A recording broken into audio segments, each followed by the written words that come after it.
So guys, yung Shimano FX 2000 series. Ang ganda. Sulit.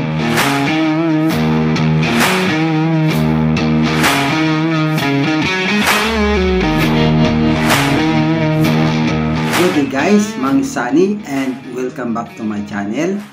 At ngayon guys, i-review natin to ang reel na Shimano FX 2000 series. But before that guys, I would like to say thank you sa mga nag-subscribe sa channel ko, and also thank you sa mga nanonood ng aking mga videos. And now guys, without any further ado, let us review the Shimano FX 2000 series.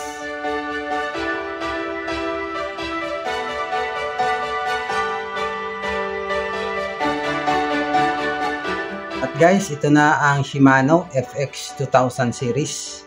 Yan. So dito guys, ang gear ratio niya is 5:1. So ibig sabihin guys, yung isang ikot ng handle, 5 ikot naman ng spool. Ayan. So ito siya guys, 4 kilograms, 9 pounds. Okay, ang ano niya, ang drag niya.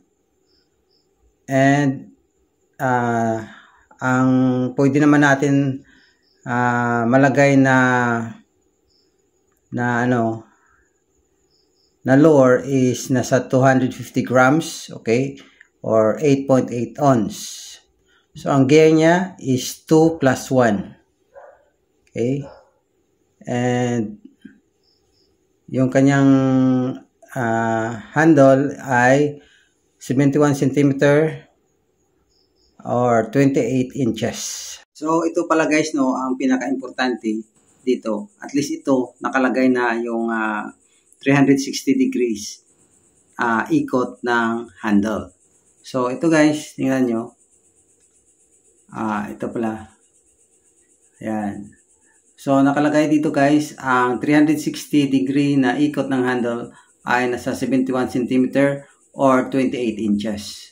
So since for example 100 meters ang ilagay natin sa spool natin, okay, ang 100 meters ay nasa 10,000 centimeters. So i-divide lang natin ng 71. So yun na yun ang number of ikot ng ating handle para ma-reach natin ang 100 meters. So hindi naman yan siya guys,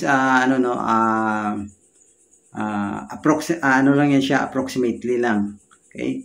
More or less, nasa 100 meters yan siya. Kasi, yung ating spool, okay, nakadepende yan sa size ng spool. And, the more tayo na iniikot yung line, lumalaki yung spool.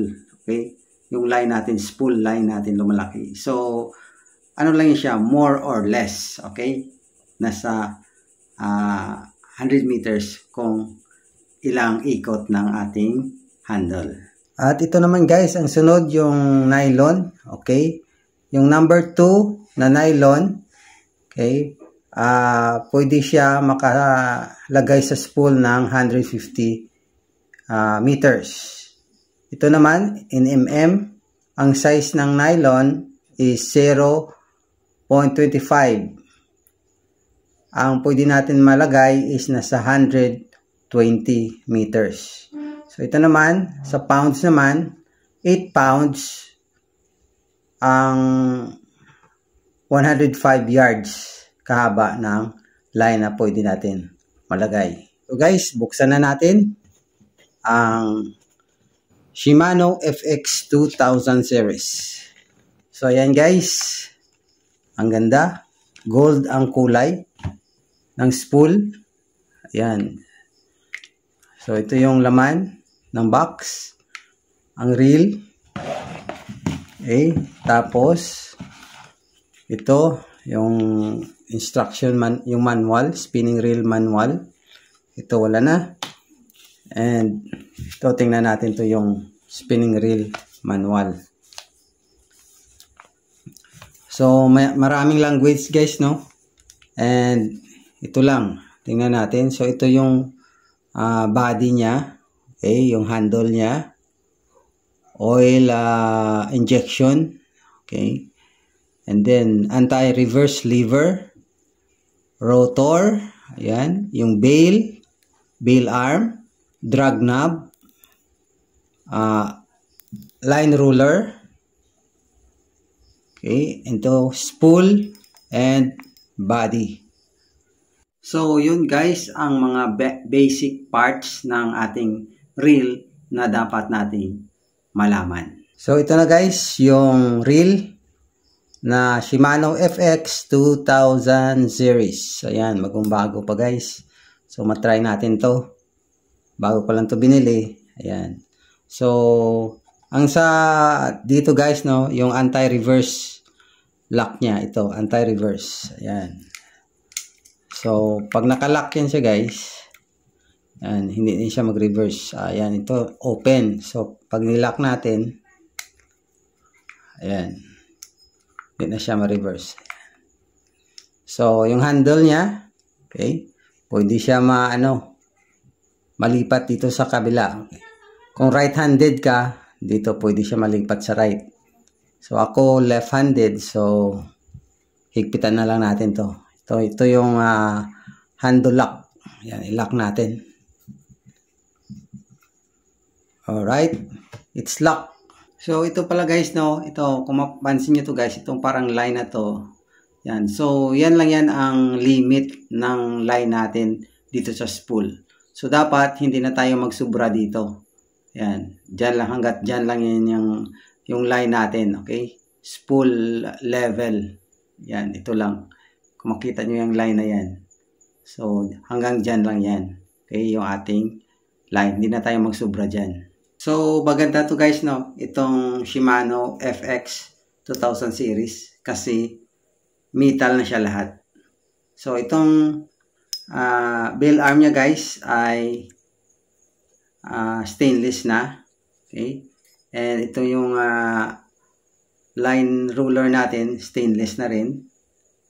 Ayan, stainless. And itong spool natin, stainless na din. Itong body niya ay metal na alloy. Okay. Pati itong rotor niya, alloy. Okay. And ito yung handle niya ay stainless. Ayan, stainless na. And itong body niya, mayroong accent siya na stainless accent. Ayan. So, sabi ng binilan ko nito guys, itong mga screw niya ay stainless na rin. So, try natin later, no? Tingnan natin kung totoo talaga na stainless to.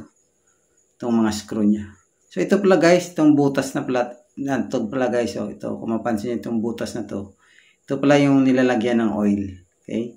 Para magiging smooth yung ating pag-ikot ng ating reel. Ayan. Diyan pinapatakan ng oil. Okay? So, ito yung guys, yung Shimano FX 2000 series. So, ayan guys, ang Shimano FX 2000 series at sana nagustuhan nyo ang video na ito at sana makatulong ang video na ito sa inyo. At kung bago ka pa lang sa channel ko at hilig mo ang fishing, biking, gardening, droning, adventure, don't forget to click the subscribe button at i-click ang bell button para ma-notify ka sa mga bagong videos ko. At hanggang sa muli, Mang Sunny nagsasabing kapag may tiyaga, may nilaga, and see you on my next adventure. Ito pala guys ang fishing rod na bago binili. Ang action nito guys ay medium. So, ito na rin yung, dito na ko na rin ikakabit yung Shimano FX 2000 series.